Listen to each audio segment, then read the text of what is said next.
सल्लु अलल हबीब सल्लल्लाहु ताला अला मुहम्मद सल्लल्लाहु ताला अलैहि वालैहि वसल्लम।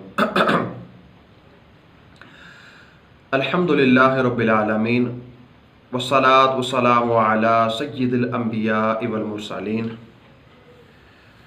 अम्मा बअद फ़अऊज़ु बिल्लाहि मिनश शैतानिर रजीम। बिस्मिल्लाहिर रहमानिर रहीम। अस्सलातु वस्सलामु अलैका या रसूलल्लाह व अला आलिका व अस्हाबिका या हबीबल्लाह। अस्सलातु वस्सलामु अलैका या नबी अल्लाह व अला आलिका व अस्हाबिका या नूर अल्लाह। नबी रहमत शफ़ी उम्मत सल्लल्लाहु ताला अलैहि वसल्लम ने इरशाद फरमाया, मुझ पर दुरूद पाक की कसरत करो, बेशक तुम्हारा मुझ पर दुरूद पाक पढ़ना तुम्हारे लिए पाकीज़गी का बाइस है। मिलकर पढ़ते हैं, सल्लु अलल हबीब सल्लल्लाहु ताला अला मुहम्मद सल्लल्लाहु ताला अलैहि वसल्लम। नाज़रीन किराम, फ़िज़ान रमज़ान कोर्स का आज चौथा दिन है और चौथा लेक्चर है। आपको खुशामदीद कहता हूँ, वेलकम करता हूँ, मरहबा कहता हूँ। इस कोर्स के अंदर हम अल्हम्दुलिल्लाह रमज़ान और रमज़ान के जो मुताल्लिक़ात हैं, जैसे तरावी, लैलतुल क़द्र और एतिकाफ़, और इसके अलावा बहुत कुछ सीखने समझने की सआदत हासिल करते हैं। 3 हमारे लेक्चर हो चुके हैं और रोज़ाना हम अल्हम्दुलिल्लाह ठीक 2 बजे, दिन 2 बजे आप ये लेक्चर इसी पेज पर बराह रास्त देखते हैं। मदनी चैनल डिस्ट्रीब्यूशन का ये पेज है। जो पहले हमारे 3 लेक्चर हो चुके हैं वो इसी पेज पर महफूज हैं। इसी तरह हमारा यूट्यूब चैनल भी है इसी नाम से, वहाँ पर भी ये ठीक 3 बजे ये अपलोड कर दिया जाता है, तो आप वहाँ से भी इस्तिफ़ादा हासिल कर सकते हैं। आज 10 रमज़ानुल मुबारक है और अशर रहमत का आज आखिरी दिन है। अल्हम्दुलिल्लाह हमारा हर दिल अज़ीज़ चैनल जो कि मदनी चैनल है, उसको 12 साल मुकम्मल हो चुके हैं। मदनी चैनल की खिदमत के ये 12 साल अल्हम्दुलिल्लाह। हमारा ये Madani channel non commercial channel है, ना इसमें औरत है ना म्यूज़िक है। अल्हम्दुलिल्लाह 100% इस्लामिक चैनल है ये। इसके ज़रिए एक तादाद है गैर मुस्लिमों की जिन्होंने इस्लाम कबूल किया है। ऐसे बहुत सारे घराने आपको मिलेंगे जिनके अंदर जो घर के अफराद हैं वो मदनी चैनल देखकर नमाजी बने, नेक बने, घर के झगड़े ख़त्म हुए। मुबारकबाद देता हूँ उन आशिकान रसूल को जो ऑन दी स्क्रीन और ऑफ दी स्क्रीन, और उन लोगों को भी जो मदनी चैनल को चंदा देते हैं, मदनी चैनल को डोनेट करते हैं और मदनी चैनल के साथ ताउन करते हैं। दीन इस्लाम की खिदमत का ये सफ़र जारी रहेगा। आप इसी तरह ताउन करते रहिएगा। मालिक करीम अज़्ज़ व जल हमारी इन खिदमात को अपनी पाक बारगाह में कबूल फरमाए। सल्लु अलल हबीब सल्लल्लाहु ताला अला मुहम्मद सल्लल्लाहु ताला अलैहि वसल्लम। पिछले लेक्चर के अंदर हमने सहरी और इफ्तारी के ताल्लुक़ से मसाइल ज़िक्र किए और इफ्तारी के जो मसाइल थे उन पर हमने इख्तिताम किया। आज अल्हम्दुलिल्लाह हम स्टार्ट करेंगे उन अहकाम पर जिनसे रोज़ा टूट जाता है, यानी वो अशिया या वो चीज़ें जिनसे रोज़ा टूट जाता है। इसके बाद हम बयान करेंगे उन अहकाम को जिनका ताल्लुक़ रोज़ा ना टूटने से है, यानी जो इंदल अवाम मशहूर है लेकिन उनसे रोज़ा नहीं टूटता, उन चीज़ों को हम बयान करेंगे। तीसरे नंबर पर रोज़े के जो मकरूहात हैं, यानी जिनसे रोज़ा तो नहीं टूटता मगर रोज़े की जो नूरानियत है वो चली जाती है, ये इंशाअल्लाह अज़्ज़ व जल तीसरे नंबर पर हम बयान करेंगे। अगर फिर भी हम वक्त में वुसाअत हुई तो इंशाअल्लाह अज़्ज़ व जल उन अफराद का ज़िक्र करेंगे जिनको रोज़ा ना रखने की इजाज़त होती है, उनका हम ज़िक्र करेंगे। तो आइए पहला जो हमारा चीज़ है उससे हम आगाज़ करते हैं और वो है रोज़ा तोड़ने वाली चीज़ें। नंबर 1, खाने पीने या हम बिस्तरी करने से रोज़ा जाता रहता है जबकि रोज़ादार होना याद हो। हमने जो कल रोज़े की तारीफ अर्ज की थी वो यही थी कि सुबह सादिक से लेकर गुरूब आफताब तक ये जो वक्त है, ये जो ड्यूरेशन है, इस टाइमिंग के अंदर ना कुछ खाना, ना कुछ पीना और ना ही हम बिस्तरी करना। रोज़े की तारीफ ही यही थी। तो इस ड्यूरेशन के अंदर कुछ खाएंगे पिएंगे या हम बिस्तरी वाला फेल हुआ तो इससे रोज़ा टूट जाएगा। नंबर 2, हुक्का, सिगरेट, चर्स वगैरह पीने से भी रोज़ा जाता रहता है अगरचे अपने ख्याल में हल्क तक धुआं ना पहुँचता हो। बाज़ लोग ये दलील देते हैं कि जी आप सिगरेट पीते हैं तो उसका धुआं कौन सा हलक तक जाता है, या हम हुक्का पीते हैं तो उसका धुआं कौन सा हलक तक जाता है। तो ऐसा नहीं है, जो भी उनका ख्याल है। बहरहाल फतवा यही है कि हुक्का, सिगरेट वगैरह पीने से भी रोज़ा टूट जाता है। पान या सिर्फ तम्बाकू खाने से भी रोज़ा जाता रहेगा। इसी तरह जो सुपारी वगैरह खाई जाती है उससे भी रोज़ा टूट जाएगा, क्योंकि बाज़ लोग कहते हैं कि हम जैसे पान खाते हैं उसको बार बार थूकते भी हैं। तो याद रखिए कि गैर महसूस अंदाज से जो उसके अज्जा हैं वो हलक से नीचे भी पहुंच जाते हैं। लिहाजा पान और तंबाकू वगैरह से भी रोज़ा जो है वो टूट जाएगा। इसी तरह शक्कर वगैरह ऐसी चीज़ें जो मुंह में रखने से घुल जाती हैं, मुंह में रखी और थूक निगल गए, शक्कर वगैरह है या जो भी ऐसी चीज़ है जो मुंह में रखने से घुल जाती है और वो मुंह में रखी और उसको थूक के ज़रिए अंदर निकल गए तो इससे भी रोज़ा टूट जाएगा। दांतों के दरमियान कोई चीज़ चने के बराबर या ज़्यादा थी, उसे खा गए, या कम थी मगर मुंह से निकाल कर फिर खा ली, रोज़ा टूट जाएगा। दांतों से खून निकलकर हल्क से नीचे उतरा और खून थूक से ज़्यादा या बराबर या कम था मगर उसका मज़ा हल्क में महसूस हुआ तो रोज़ा जाता रहेगा। अगर कम था और मज़ा भी हल्क में महसूस ना हुआ तो रोज़ा ना गया। नाज़रीन याद रखिए, दांतों से या मसूड़ों से खून आए, वुज़ू के ताल्लुक से इसका मसला कुछ अलग है और रोज़े के ताल्लुक से कुछ अलग है। यानी पहचान का, अलामत का तरीक़ाकार कुछ अलग है।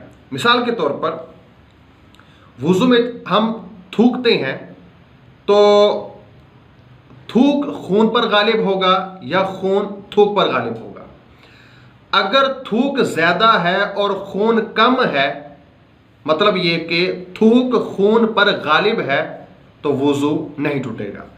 लेकिन अगर सूरत हाल इसके बरखलाफ है, यानी खून ज़्यादा है और थूक कम है, जैसे थूकते हैं तो वो बिल्कुल रेड कलर में है, तो इसका मतलब ये है कि खून जो है वो ज़्यादा है और थूक कम है, तो चूंकि खून गालिब है लिहाजा इस सूरत हाल में जो वुज़ू है वो टूट जाएगा। लेकिन रोज़े का ताल्लुक चूंकि हल्क से गुजर जाने से होता है तो इसमें इसका जो ताल्लुक है वो जायके से है। मिसाल के तौर पर इसका जायका हल्क के अंदर महसूस हुआ तो इसका मतलब ये है कि गुजर गया। चूंकि गुजर गया लिहाजा जो रोज़ा है वो टूट जाएगा। अगर जो खून ज़्यादा हो या कम हो इसका एतबार नहीं है, हल्क से गुजर जाने का एतबार है। अगर उसका जायका महसूस किया, हल्क से नीचे उतर गया तो कम है या ज़्यादा है, बर्फ कैफ दोनों सूरतों में रोज़ा जो है वो टूट जाएगा। सल्लु अलल हबीब सल्लल्लाहु ताला अला मुहम्मद सल्लल्लाहु ताला अलैहि वसल्लम। कुल्ली कर रहे थे बिला कस्त, यानी बगैर इरादे के पानी हल्क से उतर गया या नाक में पानी चढ़ाया और दिमाग को चढ़ गया, रोज़ा जाता रहा। मगर जबकि रोज़ादार होना भूल गया हो तो नहीं टूटेगा। यानी अगर रोज़ादार होना याद है और कुली वगैरह कर रहे हैं, इस सूरत में पानी हल्के से नीचे उतर गया तो रोज़ा टूट जाएगा।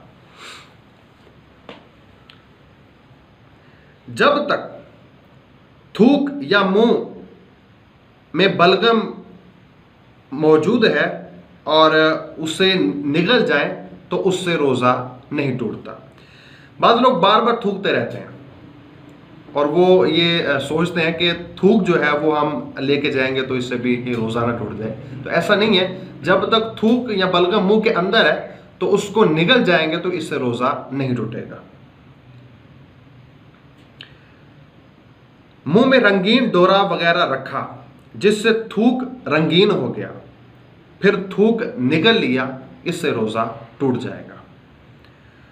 आंसू मुंह में चला गया और निगल लिया, अगर कतरा दो कतरा है तो रोज़ा ना गया, और ज़्यादा था कि उसकी नमकीनी पूरे मुंह में महसूस हुई तो जाता रहा।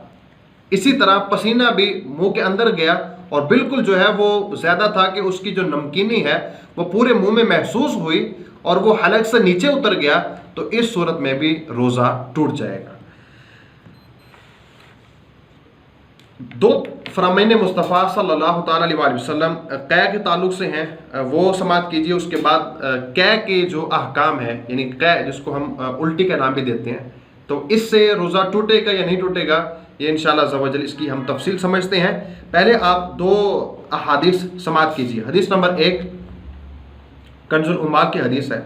नबी अलैहिस्सलातु वस्सलाम ने इरशाद फरमाया, जिसको माह रमज़ान में खुद ब खुद कै आई, तो जो कीजिएगा, जिसको माह रमज़ान में खुद ब खुद कै आई उसका रोज़ा ना टूटा, और जिसने जानबूझकर कै की उसका रोज़ा टूट गया।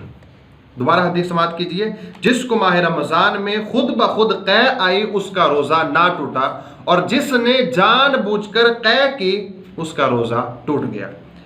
दूसरी हदीस तिरमिज़ी शरीफ की है। नबी अलैहिस्सलातु वस्सलाम ने इरशाद फरमाया, जिसको खुद ब खुद कै आई, जिसको खुद ब खुद कै आई उस पर कज़ा नहीं, और जिसने जानबूझकर कै की वो रोज़े की कज़ा करे। नाज़रीन किराम, व्हाइट बोर्ड की सूरत हमारे पास मौजूद है, तो कै से कब रोज़ा टूटेगा और कब नहीं टूटेगा, आइए व्हाइट बोर्ड से हम इसको तफसील के साथ समझते हैं।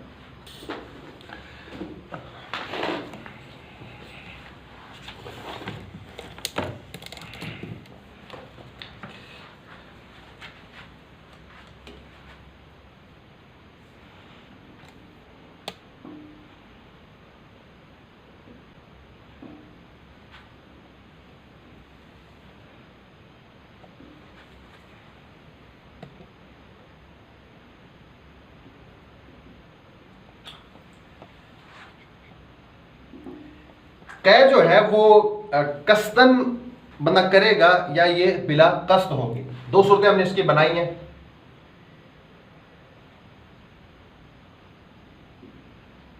कस्तन होगी, कस्तन यानी जानबूझकर बंदा करेगा, या बिला कस्त आ जाएगी। अच्छा, अगर जो है वो बिला कस्त आएगी, यानी जानबूझकर बंदे ने नहीं की, वैसे एक ऐसी कैफियत बन गई कि बंदे की कै आ गई, जानबूझकर नहीं है, बिला कस्त है, तो इस सूरत के अंदर हुक्म यह है कि रोजा नहीं टूटेगा।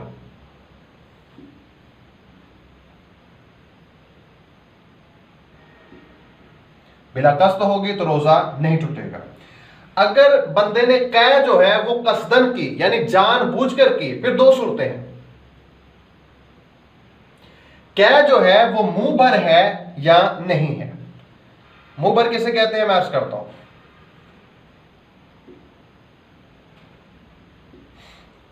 मुंह भर की तारीफ यह है कि इस तरह कै आई कि बिला तकल्लुफ उसे रोका ना जा सके, यानी बिल्कुल एक प्रेशर के साथ बिला तकल्लुफ बंदा उसको रोक ना सके, मुंह बंद ना कर सके और वो कै बाहर आ जाए, इस ये तारीफ है मुंह भर की।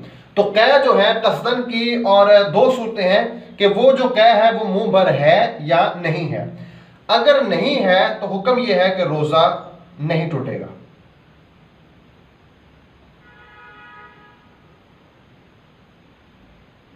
कसदन है और मुंह भर नहीं है तो रोजा नहीं टूटेगा। लेकिन अगर कै की और कसदन की, जानबूझकर की और है भी वो मुंह भर, तो इस सूरत के अंदर रोजा टूट जाएगा।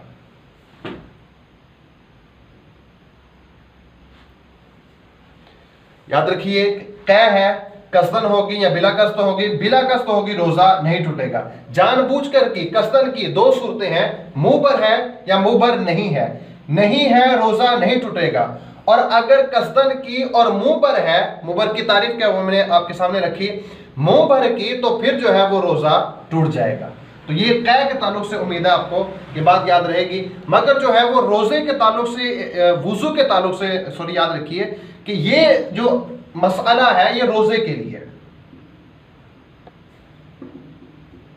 लेकिन वुजू के लिए इसकी सूरत हाल कुछ मुख्तलिफ है। वो क्या है वो मैं अर्ज करता हूं।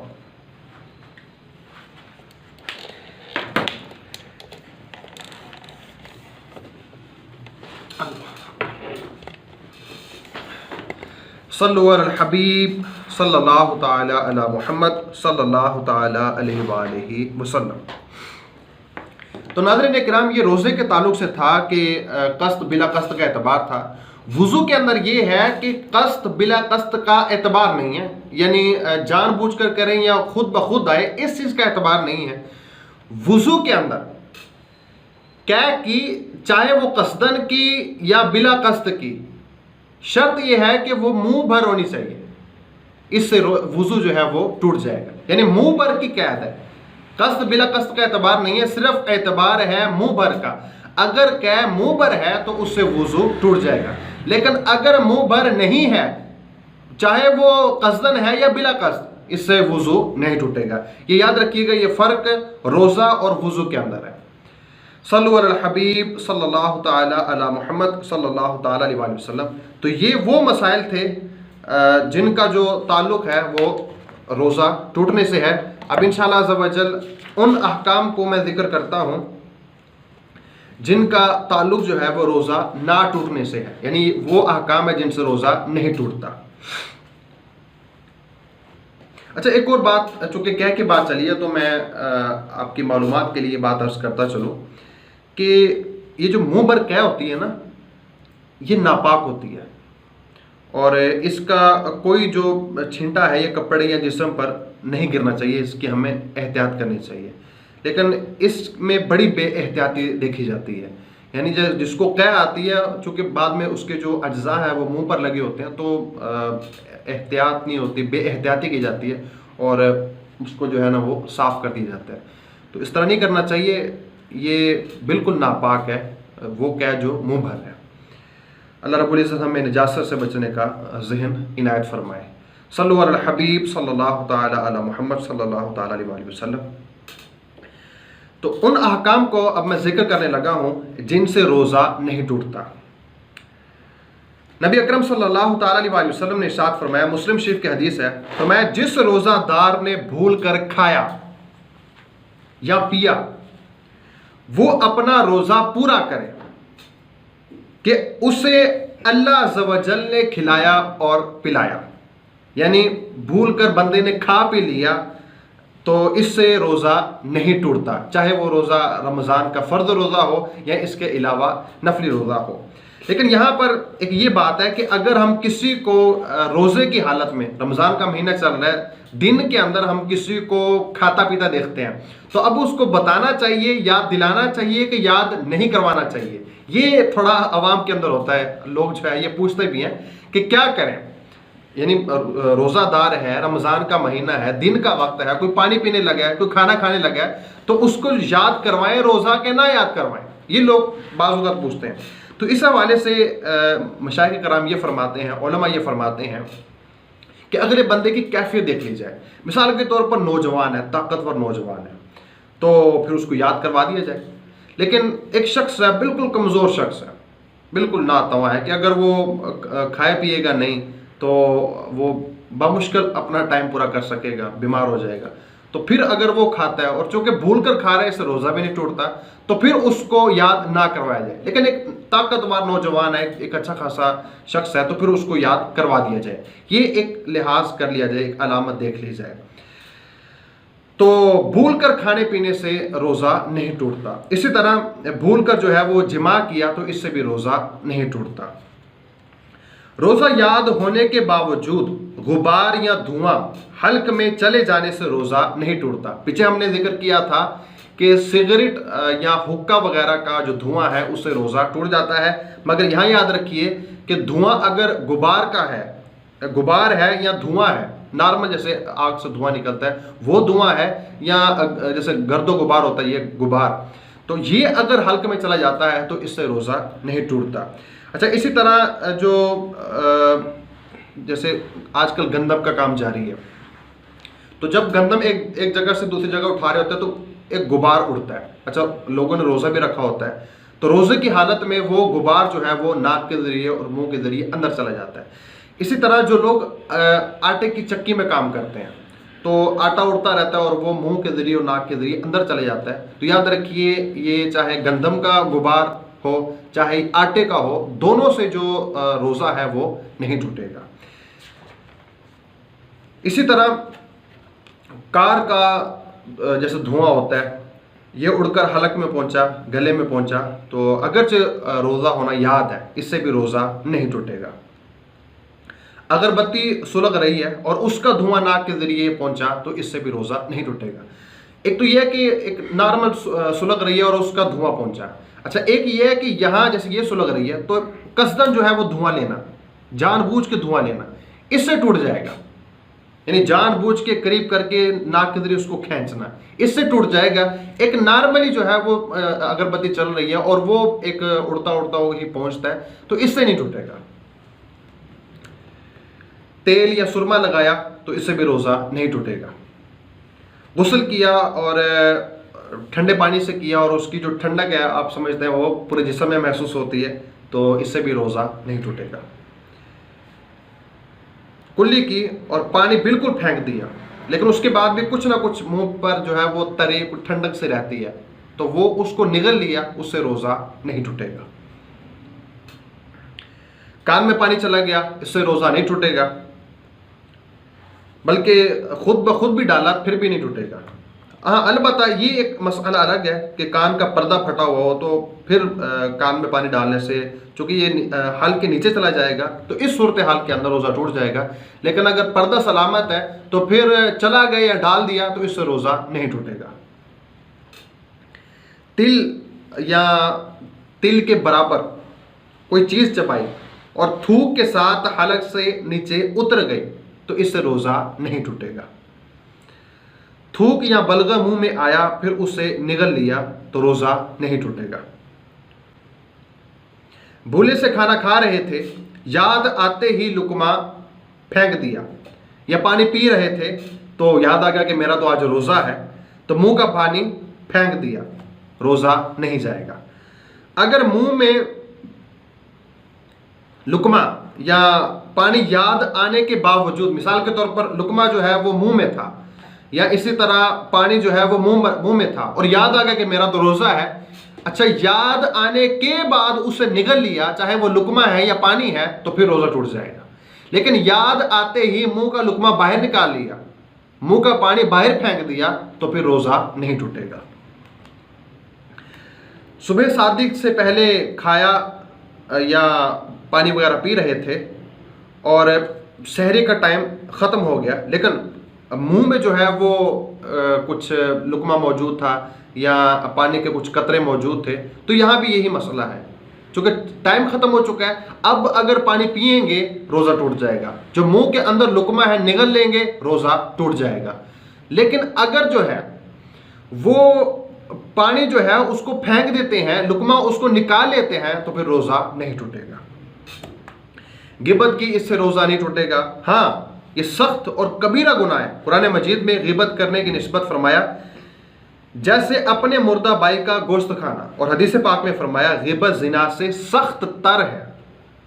गिबत की वजह से नूरानियत इसकी चली जाती है, लेकिन बहरहाल ये कि इससे रोज़ा नहीं टूटता। सल्लु अला हबीब सल्लल्लाहु ताला अला मुहम्मद सल्लल्लाहु ताला अलैहि वसल्लम। तो ये वो मसाइल थे जिनका ताल्लुक रोज़े के ना टूटने से है, और पहले हमने जिस मसाइल को डिस्कस किया उनका ताल्लुक रोज़ा टूटने से है। दोनों तरह के हमने मसाइल जिक्र किए। अब शुरू करते हैं रोज़े के मकरूहात, यानी जिनसे रोज़ा तो नहीं जाता, टूटता तो नहीं है, लेकिन रोज़े की जो नूरानियत है वो ख़त्म हो जाती है। पहले 3 अहादीस समाअत कीजिए, फरामीन मुस्तफ़ा सल्लल्लाहु ताला अलैहि वसल्लम समाअत कीजिए। पहली हदीस बुखारी शरीफ की है। नबी अलैहि सलाम ने इरशाद फरमाया, जो बुरी बात कहना और उस पर अमल करना ना छोड़े तो अल्लाह अज़्ज़ व जल को इसकी कुछ हाजत नहीं कि उसने खाना पीना छोड़ दिया। दूसरी हदीस अल मुस्तदरक की है। नबी अलैहि सलाम ने इरशाद फरमाया, रोज़ा इसका नाम नहीं कि खाने और पीने से बाज रहना हो, रोज़ा तो ये है कि लग़्व व बेहुदा बातों से बचा जाए। तीसरी हदीस मौजम औसत की है। नबी अलैहि सलाम ने इरशाद फरमाया, रोज़ा ढाल है जब तक उसे फाड़ा ना जाए। अर्ज़ की गई, या रसूलल्लाह, किस चीज़ से फाड़ा जाएगा? इरशाद फरमाया, झूठ या ग़ीबत से। ये 3 वो अहादीस है जिनमें रोज़े के मकरूहात का जिक्र है। अब कुछ अहकाम समाअत कीजिए। झूठ, चुगली, ग़ीबत, गाली देना, बेहुदा बात, किसी को तकलीफ देना, कि ये चीज़ें वैसे भी नाजायज़ व हराम है। रमज़ान के अलावा भी ये चीज़ें नाजायज़ व हराम है। रोज़े में और ज़्यादा हराम है कि इनकी वजह से रोज़े में कराहत आती है। पैराग्राफ तवज्जो से समाअत कीजिएगा। रोज़ादार को बिला उज़्र किसी चीज़ का चखना या चबाना मकरूह है। दोबारा समाअत कीजिए। रोज़ादार को बिला उज़्र, रोज़ादार को बिला उज़्र किसी चीज़ का चखना या चबाना मकरूह है। बिला उज़्र की कैद मैंने लगाई है। अगर उज़्र है तो मकरूह भी नहीं है। मिसाल के तौर पर चखने के अंदर क्या उज़्र हो सकता है? अच्छा, पहले चखने की तारीफ समझ लीजिए। हमारे यहाँ तो चखना ये कहते हैं कि 2-3 लुकमे लगा दिए। मिसाल खाना बन रहा है, आप खाना चख लीजिए, तो मतलब ये है कि 2-4, 4-6 लुकमे लगा लीजिए। तो चखने के माना ये नहीं है जो अवाम के अंदर मशहूर है। चखना ये होता है कि किसी चीज़ को थोड़ा सा लें और उसको ज़ुबान पर रख दें। तो चूंकि ज़ुबान जो है वो उसका टेस्ट बता देती है, उसका जायका जो है वो आपको बता देगी।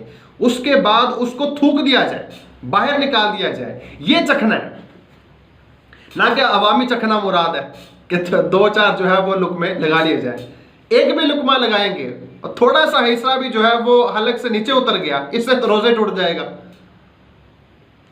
तो अगर चखने से अवामी चखना मुराद लें तो रोज़ा टूट जाएगा। लेकिन चखने से जो मैंने माना अर्ज किया है, ये माना मुराद लें और उज़्र भी है तो ये चखना मकरूह भी नहीं है, बिल्कुल जायज़ है। मिसाल के तौर पर मैं उज़्र अर्ज करता हूँ। एक औरत है, उसका शौहर जो है वो जालिम है, कि अगर ये औरत खाने में नमक ज्यादा डालेगी या कम डालेगी, शौहर की नाराजगी का बायस बनेगा। तो नाराजगी से बचने के लिए खाना बनाते वक्त खाने को चखती है, और चखने से जो मैंने माना मुराद लिया है वो चखना, उस तरह खाना चखती है, बिल्कुल जायज़ है, उज़र है। और जो दूसरी बात मैंने चबाने के ताल्लुक से अर्ज की थी, चबाना जो है चूंकि दांतों से इसका ताल्लुक है, चबाना और चबाकर उसको निकाल देना, ये चबाना मुराद है। मिसाल के तौर पर एक बच्चा है, छोटा सा बच्चा है,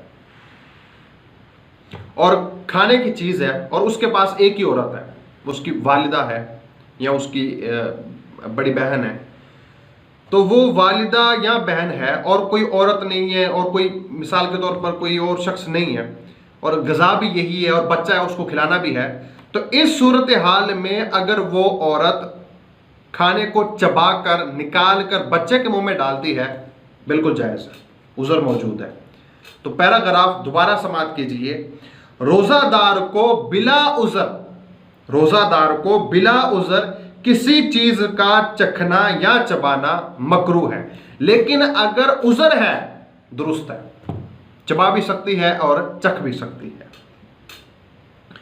अच्छा, इसी तरह एक चखने की एक और सूरत है जो बिल्कुल जायज़ है। मिसाल के तौर पर कोई बहुत बड़ा माल खरीदा, तो अगर उस वक्त चख कर वो चेक नहीं करेगा तो बहुत बड़ा नुकसान हो सकता है। मिसाल के तौर पर किसी से कोई मीठी चीज ली तो उसका मीठापन जो है वो चेक करना पड़ेगा। अगर चेक नहीं करेगा, घर ले जाएगा तो बहुत बड़ा नुकसान हो सकता है, माली नुकसान हो सकता है। तो इस सूरत में चखने की इजाजत है।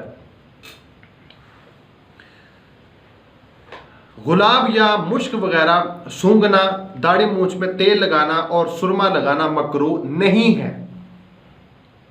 रोजे की हालत में हर किस्म का इत्र लगा सकते हैं और इत्र सूंघ भी सकते हैं। इसी तरह रोजे में बदन पर तेल की मालिश करने में भी कोई हरज नहीं है। रोजे में मिसवाक करना मकरूह नहीं है। जैसे नॉर्मल दिनों के अंदर सुन्नत है, रोजे में भी बिल्कुल इसी तरह सुन्नत है। बाद लोग ये समझते हैं कि दहवा कुबरा से पहले पहले तो जो है वो आप ये मिसवाक वगैरह कर सकते हैं, लेकिन बाद में नहीं कर सकते। तो ये बहरहाल ये कि फ़िक़्ह हनफी के ये खिलाफ है। जिस तरह आप पहले वक्त के अंदर, सुबह के वक्त के अंदर मिसवाक कर सकते हैं, बिल्कुल इसी तरह आप शाम के वक्त में भी कर सकते हैं। इफ्तारी से पहले भी आप कर सकते हैं मिसवाक। एक सहाबी रसूल है हज़रत आमिर बिन रबिया रज़ी अल्लाह ताला अन्हु, इस हदीस के रावी हैं। ये फरमाते हैं कि मैंने नबी अकरम सल्लल्लाहु अलैहि वसल्लम को बेशुमार रोज़े की हालत में मिसवाक करते देखा। तिरमिज़ी शरीफ की हदीस पाक है। हाँ, अगर मिसवाक ऐसी है कि उसका जायका बनता है, या मिसाल के तौर पर मिसवाक को जो है वो चबाएंगे तो उसके जो रेशे हैं वो टूट कर जाएंगे, तो फिर ये मिसवाक ना की जाए। कई तरह की मिसवाकें मिल जाती हैं। कोई ऐसी मिसवाक की जाए जिसका ज़्यादातर जायका भी ना बनता हो और उसके जो रेशे हैं वो टूट कर हलक में न जाते हों, तो वो मिसवाक आप इस्तेमाल कर लीजिए। वुज़ू और गुस्ल के अलावा ठंडक पहुंचाने की गर्ज से कुल्ली करना या नाक में पानी चढ़ाना या ठंडक के लिए नहाना, बल्कि बदन पर भीगा कपड़ा लपेटना भी मकरूह नहीं है। यानी बिल्कुल आप ठंडक पहुंचाने के लिए नहा भी सकते हैं, आप कुल्ली भी कर सकते हैं, कोई मसला नहीं है इसके अंदर।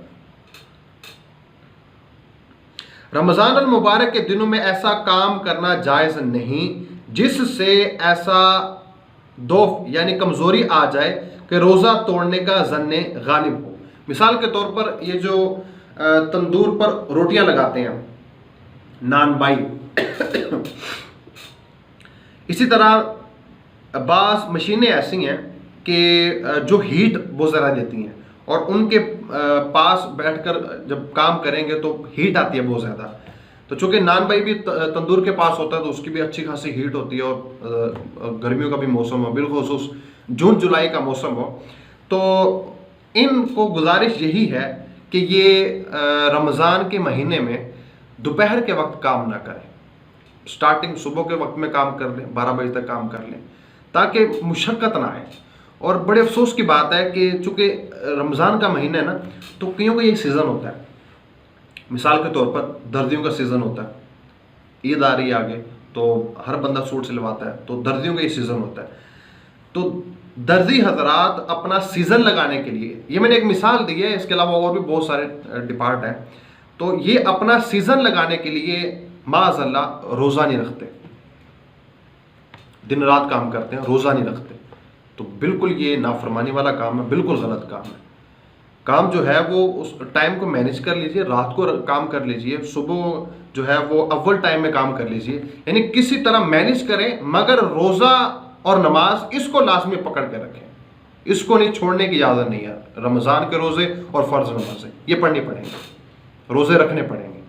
तो इस तरह के जो शोबे वाले हैं, जैसे नान भाई मैंने अर्ज़ किया, या दर्जी हजरात हैं, या इस तरह के जो भी इस तरह का वज़नी काम जो करते हैं, जैसे मज़दूर भी हैं जो मिस्त्रियों के बैकअप में काम करते हैं और उनको मसाला वगैरह देते हैं, ये जितने भी इस तरह के काम करते हैं, ये कोई और अपना ये काम कर लें या वक्त की को मैनेज कर लें, यानी कुछ ऐसा करें कि ये अपना रोज़ा जो है वो आसानी के साथ इफ्तार तक गुजार सकें। सल्लु अलल हबीब सल्लल्लाहु ताला अला मुहम्मद सल्लल्लाहु ताला अलैहि वसल्लम। तो ये वो बातें थी जो रोज़े के मकरूहात से जिनका ताल्लुक़ था। यानी रोज़े के मकरूहात मतलब ये है कि इनसे रोज़ा नहीं टूटता, मगर जो रोज़े की जो बरकत है, रोज़े की जो नूरानियत है, वो इससे चली जाती है, वो इससे ज़ायल हो जाती है। सल्लु अलल हबीब सल्लल्लाहु ताला अला मुहम्मद सल्लल्लाहु ताला अलैहि वसल्लम। तो नाज़रीन इकराम, अब हम अल्हम्दुलिल्लाह आखिर के अंदर रोज़ादारों की हिकायतें ये हम सुनते हैं, और कल भी हमने अल्हम्दुलिल्लाह हिकायत सुनी थी।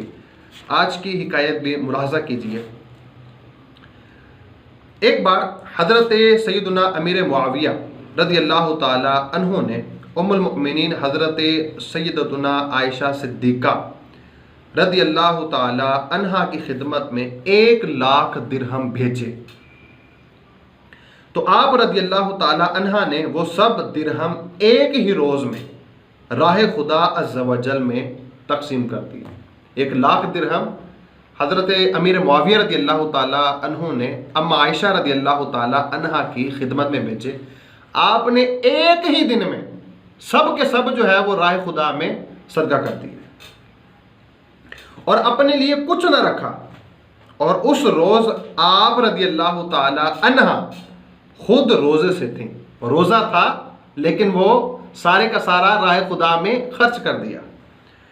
हज़रत सैयदतुना बरीरा रज़ी अल्लाह ताला अन्हा ने अर्ज़ की, आपका रोज़ा है, अगर इसमें से 1 दिरहम का गोश्त खरीद लेती तो हम इससे रोज़ा इफ्तार करते। फरमाया, अगर तुम याद दिलाती तो बचा लेते। अल्लाह रब्बुल इज़्ज़त की उन पर रहमत हो और उनके सदक़े हमारी बेहिसाब मग़फ़िरत हो। आमीन बिजाहि नबील आमीन सल्लल्लाहु ताला अलैहि वसल्लम। मीठे मीठे इस्लामी भाइयों, उम्मुल मुमिनीन रज़ी अल्लाह ताला अन्हा ने वुसाअत के बावजूद अपनी ज़िंदगी निहायत सादा और ज़ाहिदाना गुजार दी, और जो दौलत भी हाजिर हुई आप रज़ी अल्लाह ताला अन्हा ने राह खुदा अज़्ज़ व जल में तकसीम फरमा दी। यहाँ तक कि 1,00,000 दराहिम आए वो भी लुटा दिया, और रोज़ा इफ्तार करने के लिए भी कोई एहतमाम ना फरमाया। और एक हम है कि अगर कभी नफल रोज़ा रख भी लें तो हमें इफ्तार के वक्त हमा अक़साम के फल, कबाब, समोसे, ठंडा ठंडा शरबत और ना जाने क्या क्या चाहिए। काश हमें भी उम्मुल मुमिनीन सैयदतुना आयशा सिद्दीक़ा रज़ी अल्लाह ताला अन्हा के नक्शे कदम पर चलना नसीब हो जाए। हुब्बे दुनिया से पीछा छुड़ाने और आखिरत बेहतर बनाने के लिए दावत इस्लामी के मदनी माहौल से वाबस्ता रहना बेहद मुफीद है। जब भी आपके इलाके में दावत इस्लामी के आशिकान रसूल का मदनी काफिला तशरीफ़ लाए, इनकी खिदमत में हाजिर होकर ज़रूर फैज़ याब हों। आइए आपको एक बिगड़े हुए नौजवान की मदनी बहार सुनाता हूँ। जो मदनी काफिले के आशिकान रसूल की मुलाकात के लिए आया तो उसकी ज़िंदगी में मदनी इनकलाब बर्पा हो गया। पंजाब पाकिस्तान के शहर कसूर के एक इस्लामी भाई मैट्रिक के तालिब इल्म थे। बुरी सोहबत के बायस गुनाहों भरी ज़िंदगी गुजार रहे थे। मिजाज बेहद गुसीला था और बदतमीज़ी की नौबत इस हद तक पहुंच चुकी थी कि वालिद क्या दादा और दादी के सामने भी कैंची की तरह ज़ुबान चलाते थे। एक रोज़ तबलीग कुरान और सुन्नत की आलमगीर गैर सियासी तहरीक दावत इस्लामी का एक मदनी काफिला इनके महल्ले की मस्जिद में हाजिर हुआ। खुदा अज़्ज़ व जल का करना ऐसा हुआ कि वो आशिकान रसूल से मुलाकात के लिए पहुंच गया। एक बाइमामा इस्लामी भाई ने इनफरादी कोशिश करते हुए इन्हें दर्स में शिरकत की दावत पेश की। वो इनके साथ बैठ गए। मदनी काफिले के आशिकान रसूल ने दर्स के बाद बताया कि चंद ही रोज़ बाद मदीनातुल औलिया मुल्तान शरीफ में दावत इस्लामी का बैनुल अक़वामी 3 रोज़ा सुन्नत बारा इज्तिमा हो रहा है, आप भी शिरकत कर लीजिए। दर्स ने उन पर बहुत अच्छा असर किया, लिहाजा वो इनकार ना कर सके। यहाँ तक कि वो इज्तिमा में हाजिर हो गए। जो मुल्तान के अंदर बैनुल अक़वामी इज्तिमा था वो वहाँ पर चले गए। वहाँ की रौनकें और बरकतें देखकर वो हैरान रह गए। वहाँ होने वाले आखिरी बयान जिसका मौजू था गाने बाजे की होलनाकियाँ, ये रिसाले की सूरत में भी मकतबतुल मदीना से मिल जाता है, अमीर अहले सुन्नत का है ये। तो बड़ा मुफीद है और इसमें गाने बाजे के हवाले से हैरान कुन मालूमात है। तो बहरहाल गाने बाजे की होलनाकियाँ सुनकर वो थरथरा उठे और आंखों से आंसू जारी हो गए। वो गुनाहों से तौबा करके उठे और दावत इस्लामी के पाकीज़ा और मदनी माहौल से वाबस्ता हो गए। इनकी मदनी माहौल से वाबस्तगी से इनके घर वालों ने इत्मीनान का सांस लिया। जो पहले वालिद से बदतमीज़ी करता था, दादा दादी से बदतमीज़ी करता था, अब वो अदब से पेश आ रहा है। तो घर वालों ने इत्मीनान का सांस लिया। दावत इस्लामी के मदनी माहौल की बरकत से इन जैसे बिगड़े हुए बद अखलाक नौजवान में मदनी इनकलाब बर्पा हो जाने की वजह से मुतासिर होकर इनके बड़े भाई ने दाढ़ी रखने के साथ साथ इमामा शरीफ का ताज भी सजा लिया। इनकी एक ही बहन है अल्हम्दुलिल्लाह अज़्ज़ा वजल, उसने भी मदनी बुर्का पहन लिया। अल्हम्दुलिल्लाह अज़्ज़ा वजल घर का हर फर्द सिलसिला आलिया कादरिया रज़विया में दाखिल होकर सरकार गौसे आज़म रहमतुल्लाह अलैह का मुरीद हो गया और इन पर अल्लाह अज़्ज़ा वजल ने ऐसा करम फरमाया कि उन्होंने कुरान पाक हिफ्ज़ करने की सआदत हासिल कर ली। सुभान अल्लाह। और दर्स निज़ामी यानी आलिम कोर्स में दाखिला ले लिया और ये बयान रिकॉर्ड करवाते वक्त वो दर्स निज़ामी के दर्जा सालिसा यानी तीसरी क्लास में पहुंच चुके हैं। अल्हम्दुलिल्लाह अज़्ज़ा वजल दावत इस्लामी के मदनी कामों के ताल्लुक़ से इलाक़ाई काफ़िला ज़िम्मेदारी की सआदत भी नसीब हुई, यह उनका बयान है। तो देखा आपने एक बद अखलाक नौजवान कैसे वो दावत इस्लामी के जब करीब आया तो वालिदैन का फरमाबरदार बन गया। वो बिगड़ा वो नौजवान हाफिज़ कुरान भी बन गया और इसके साथ साथ वो दावत इस्लामी का मुबल्लिग भी बना और वो सुन्नतों की खिदमत करने लगा। तो ये दावत इस्लामी का मदनी माहौल है। आप भी दावत इस्लामी के इस माहौल से वाबस्ता रहिए। इंशाअल्लाह अज़्ज़ा वजल दीन और दुनिया के बरकतें मिलना नसीब होंगी। कल ठीक 2 बजे अल्लाह ने चाहा तो फ़िज़ान रमज़ान कोर्स के 5वें दिन के साथ और 5वें लेक्चर के साथ हाजिर होंगे। इजाज़त दीजिए। मदनी चैनल देखते रहिए, मदनी मुज़ाकरा देखते रहिए। अल्लाह रब्बुल इज़्ज़त हमें रमज़ान की बरकतें लूटने समेटने की तौफ़ीक़ अता फ़रमाए। आमीन बिजाहि नबील आमीन सल्लल्लाहु तआला अलैहि वसल्लम।